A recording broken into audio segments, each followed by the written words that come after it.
The House Committee on Constitutional Amendments is already on its second hearing on charter change. They're using House Speaker Lord Alan Velasco's resolution of both Houses number 2 as reference.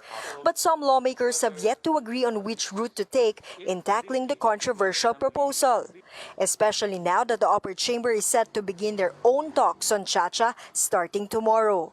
Hindi po ba it's very prudent na ang liderato ng komiting ito o ng liderato ng kapulungan ito ay makipagtalastasan, no? Magkaroon ng pagkipag-usap sa ating mga counterparts sa Senate. But Committee Chairman Alfredo Garbin Jr. says they have settled the matter.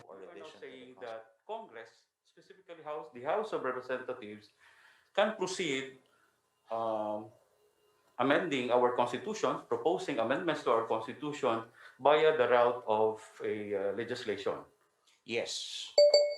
Garbin is taking on a different tone. Unlike in the past, he no longer insists that the panel functions as a constituent assembly.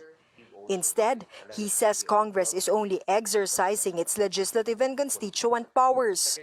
But Deputy Speaker Dante Marcoleta asks, are they even crafting any measure? He says the panel is purely exercising its constituent power. Kasi sabi nila, we are just component elements of a constituent assembly. So we are not legislating. That is the exact term there. We cannot decide right now whether we will Mr. go Chair, I'm not saying that we are deciding separately now, or Mr. Chair. jointly. But if it were up to Congressman Freddy Neil Castro, Chacha talk should be done at the plenary to avoid redundant discussions. I am sure that all questions that we'll have to be asked in this committee will still be the same question and argument that could be preferred or will be preferred in the plenary session. While lawmakers clash, economic managers are in agreement. They support easing economic provisions to push growth and improve public services.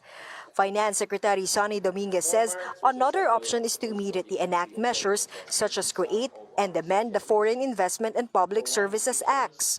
The international community perceives us as the most restrictive economy in the ASEAN.